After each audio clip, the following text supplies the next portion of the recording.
Here's the reality. I started life really young. I had my son when I was 18 years old, a senior in high school. I made a lot of mistakes when I was young. I will not deny that. But one thing I did is I formed a bond with my son about cars. From an early age, we were riding in cars, we were going to car shows. And now that he's grown up, a man, hair on his chest, like he's the real deal, he's actually already got what he claimed was his dream car, a C5 Z06. And not only has he got his dream car, he's made it one of the coolest looking C5 Z06s on the road. Hello everybody and welcome to Performance on Wheels. My name is Austin, my dad Todd and I make all types of different car videos on all types of different cars. So be sure to support this father-son team, hit like, hit subscribe, and join us for our journey. All right, Austin, here's the reality. We're not gonna break down everything that's been done to the C5 Z06, although this past winter was, again, another very productive winter for you in the garage. You did a lot of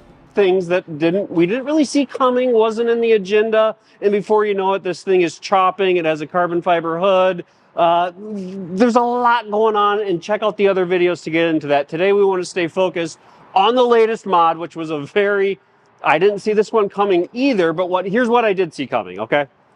You, this past winter, you went to the performance shop after you put a cam in yourself, which you taught yourself how to do that, and that's fun, that's awesome, I'm proud of you. You went to the performance shop. I did.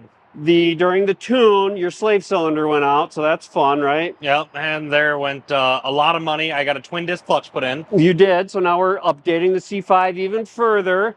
But what happened next after you got the car back, it was an unbearable sound. Like you went from a loud car to a car that was so obnoxious, so loud, that you couldn't even drive in it. I was literally having pain after driving my car. Everybody that I had in it was miserable. Like, I don't know if the cam shifted the RPM that my car idles at when I'm going 60, 70 miles an hour, like my idle speed, but holy crap, it is miserable on the inside of this cabin. It was so unbearably loud that my head would hurt for hours on end after driving the car. And I am all for a loud car, but this was terrible. Right. Like it was bad. Austin took me to the airport like pretty much next day after you got this done. Hey, come check out my car. You're excited. It's new. Yeah. And I like poo-pooed on it pretty quick. I was in the car for not even 10 minutes and I was like, this is miserable, Austin. Like, you legit need to be wearing earplugs. And that's where the conversation about today's mod comes in. The most annoying thing about my Corvette is the sound. As good as this car does sound, I am literally having to yell at you, and I have to yell at my passenger too to have a conversation. Ultimately, what my plan was, I needed to make this car quieter. I needed it to be more enjoyable to drive. I wanted my passengers to enjoy it. I like taking road trips, and I don't want to wear earplugs everywhere I go because I think that's stupid. So option number one, swapping out my exhaust system. This car has Cook's long tube headers, Cook's high flow cats, to a Billy Bullet axle back exhaust. That's serious. Yeah, it is a pretty nice setup that I have going on in the C5 here.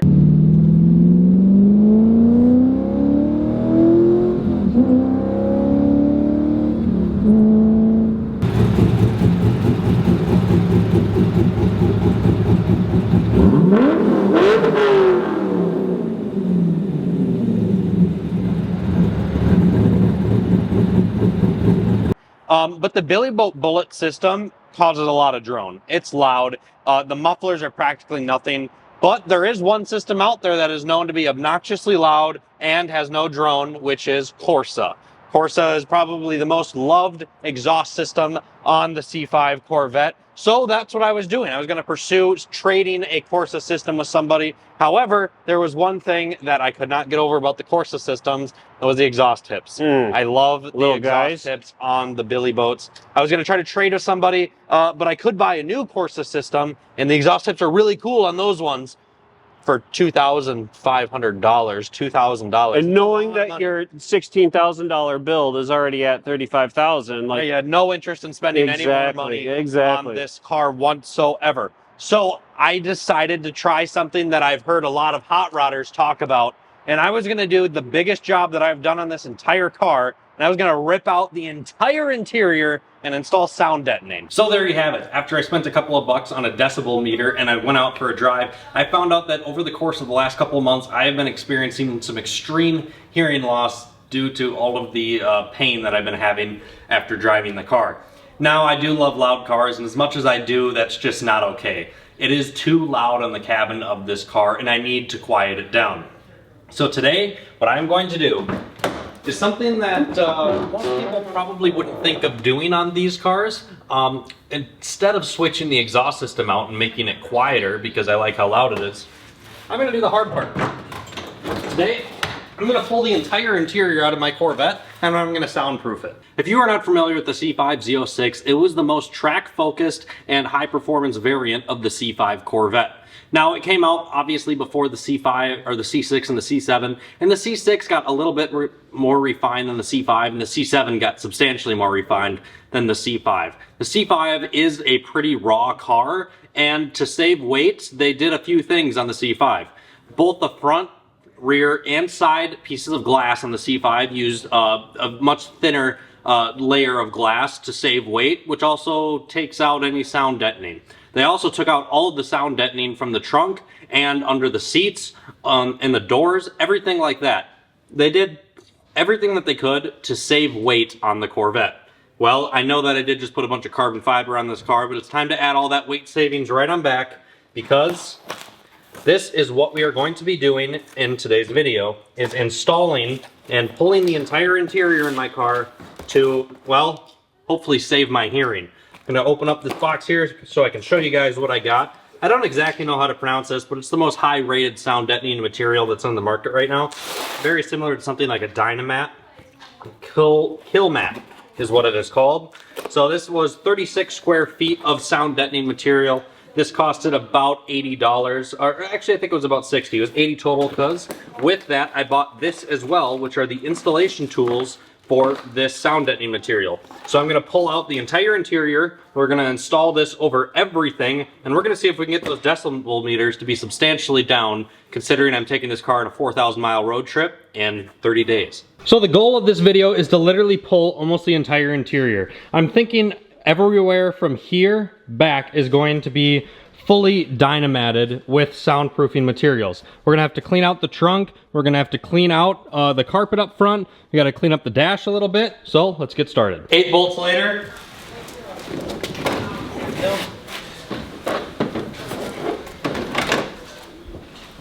Got the driver and passenger seat out.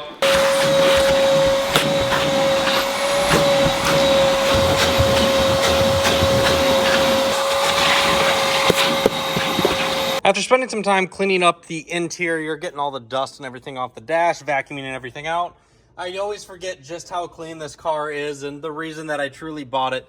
Just for an example, there are not many C5s out there that have absolutely zero wear on any of the buttons on the interior. Yes, I know this interior sucks. I know that it's outdated, but there's no doubt about it. Even though it's not the greatest, it is in very good shape. Let's go ahead and start pulling off the center console. As Skylar hangs out in the passenger seat over here, we need to take out this bolt, take off this cover. We have a little nut here, a nut there, a nut here. This is our air temperature sensor. We're gonna pull off the whole center console. Once you unplug this little box here with just these couple of connectors, there's two 10mm bolts. Let's take those out. And just like that, the center console is out. Now let's go ahead and pull this piece off here. E-brakes up. Make sure we're good here. Let's take out this phone mount, because it obviously is not needed at the moment, and out she goes, just like that.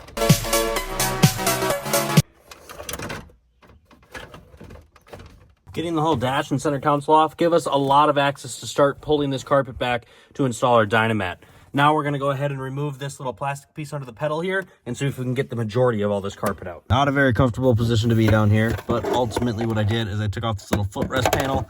There is a 10mm bolt right here and another 10mm bolt right down here, which goes there, and one goes right up there. Now there's no carpet other than what's on this panel here. Let's go ahead and figure out how to remove this. Just for fun, before we do that, let's see if I can just pull this back here. Make sure it's not attached to anything else. Yeah, right there. Just kind of wedge it on out of the bottom piece here. Looks like we don't have to take off this whole side panel. It's kind of what I was hoping for. Push the sensor back out for this seat, power seat. yeah, let's go ahead and pull this all out. I just got some quick interior detailer here, and I'm gonna go ahead and clean up all of the surface area that I'm gonna be sticking the stuff down to. Next step is I'm gonna take a vacuum and some glass cleaner, and I'm going to heavily clean up this entire area here. I can just fold this flap up to get to the back side here, and I'm going to dynamat this entire section, everywhere on the side of the transmission tunnel here, the entire floor, the entire back, everything behind the pedals here. All of this is going to be covered with the sound deadening material in an attempt to, of course, keep as much sound out as possible. I'm not going to do anything right back here, and then we'll just slide the carpet right up under here when we're ready to go back in. So let's go ahead and clean up this entire area, and then let's get the other side out. I just want to make sure that ultimately it sticks properly and there isn't a bunch of rocks or dirt or debris that are stuck under this, just to make sure that it's on there well and that it obviously sits on there correctly. So let's go ahead and clean it up quick. One thing on the interior I don't really get is how much debris and dust builds up around this area. It's actually crazy, and it's almost like built up foam. I'm not really sure what it is. I haven't really made many clips thus far. I kind of just started laying it down, and then I just kind of kept going. And this is what we have done so far. As you can see, I actually got a pretty decent amount of progress done tonight. The majority of the transmission tunnel is done here. I started doing some up front and just kind of turned my way to start doing it more on back here. And then I'm just gonna start working my way through the middle here, just trying to cover as much area as I possibly can, pretty much all exposed metal, because that's what vibrates and resonates sound the most, at least as far as my smart engineering mind would go. Also known as I have absolutely no idea what I'm doing, I'm just kind of guessing. So the goal is gonna be to cover all of this exposed metal, and we are getting there slowly but surely. I must admit, it does make the interior look much prettier, even though I'm literally never gonna see this again. I did just want to show off how much stuff actually comes out of the C5. Like, this is all of the interior carpet and everything that I've torn out. That's going to be the new sound barrier I'm going to put in. And then, of course, we have the seats over here. We have the center console and all that stuff here. Wow, there's a lot of components inside of this thing. But ultimately, we are making good progress. I'm sorry about the lack of clips. This is super annoying. It's not fun to record. It's just annoying. It really is, but let's get at it. All in all, I have about, I'd say 22 to 23 hours worth of labor into this, but it is done. I entirely cut, form fitted, and did everything. Entirely double layered the trunk of sound deadening. Driver side is completely done. It looks really good. I made sure to get every single nook and cranny that I possibly could. Now let's put the entire interior back in and go drive it and see if it makes a difference. I sure as heck hope it does. Got the trunk carpet in, made sure to vacuum everything out. It is crazy how clean this thing is in here. Man, I am excited to get this thing put back together. I'm not gonna lie, now that everything's all clean, it's gonna be a pretty sweet car. Got the interior all wrapped up. We just got done with the maiden voyage. My dad over here is the one that told me that I needed my car to be quieter. What are your thoughts after the first drive? She still ain't a Jag, but maybe she's a Lincoln now. Did it make a pretty dramatic change, in all seriousness? It did. So what? It's bearable now. You can actually ride in it and enjoy it. Didn't take away from any of the funness or the raw factor that the pretty much a lack of exhaust. He has no exhaust. He has headers. There's no cats. Like, come on. It was pretty rowdy before, but now it's like actually enjoyable. There's so many of the mods that you do on a car that like you're just paying money for them, and then after the fact, like, do you feel it? Do you hear it? Can you feel the difference? Like, this was an instantaneous. We didn't really have to think about like, did this make a change or not? Like, it was so extremely noticeable that like we both just kind of looked at each other and was like, okay. Yeah. Like the rowdy hot rod turned into a Lincoln. That's a dramatic statement. But yeah, it was a huge dramatic change. A lot of labor on your part. Yep. You actually added weight to a car that you would typically try to take weight out of, but I still think it was worth it. Yeah, so the C5 Z06, being the track-oriented version of the C5, comes from the factory with no sound deadening. There's a very thin layer of carpet everywhere and nothing under it in an attempt to make the car as light as possible. Now, in total, I did put it on a scale that I had sitting downstairs, and we added about 17 pounds to this C5 Corvette, which you could say is a good chunk of weight. However, I'm not gonna notice a difference in power by any means, because I usually have a bunch of crap in my trunk, and now I don't have stuff in my trunk. The car feels no different than it did before. Like 17 pounds is 17 pounds, whatever, right? See what happens on the track. Yeah, see what happens on the track. But I do enjoy track driving, but I don't track drive enough to the point where my 17 pounds is going to make or break my track records or anything like that. This was a huge instantaneous difference.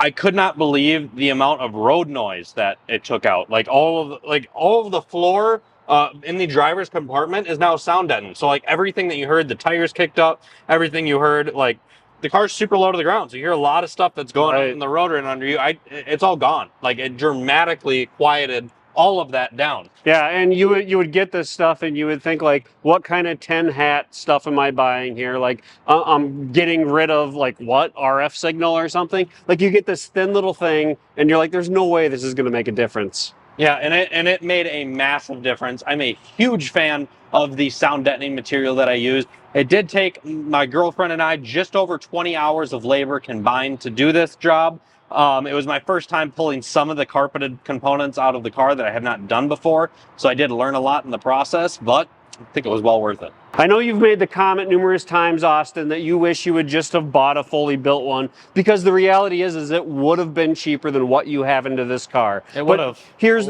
my massive argument, and I will stand by this until the day you bury me, right? So you have gained so much knowledge, experience, and confidence by the different projects you have taken on in this car. There is no way you would have the same experience or the same confidence going into your next project if you wouldn't have invested the money into this. So with my recommendation to all of you viewers is like, just get after it. Like take on the project, figure it out, watch some videos, read some forums, get after the project that you are intrigued about, because it's going to gain your confidence for the next one in order. I am super glad that I took on this project, and I'm super glad I've taken on every project that I have on this car. I am now the go-to guy for C5s around the Minneapolis area. I get messages all the time on Instagram. I get messages all the time on Messenger. If you guys have a question, like, I've been able to pretty much figure all of them out by when it started with reading forums, then it started to watching videos, then it started to just doing it, experiencing it, putting miles on the car. And I've figured just about everything out on these things. I'm not the master of the C5, but I think I'm pretty knowledgeable about the platform. I'd be fully confident buying another one and fixing anything on that car, because I have literally taken almost every single component of this car out at this point, just over a year after. It's a beautiful thing. You cannot replace that knowledge and experience you've gained. Thank you so much for tuning into our video today on Performance on Wheels. As a reminder, if you hit that subscribe button and if you hit that like button, it gives us a little bit of support and encouragement to keep giving you guys content. See you guys later.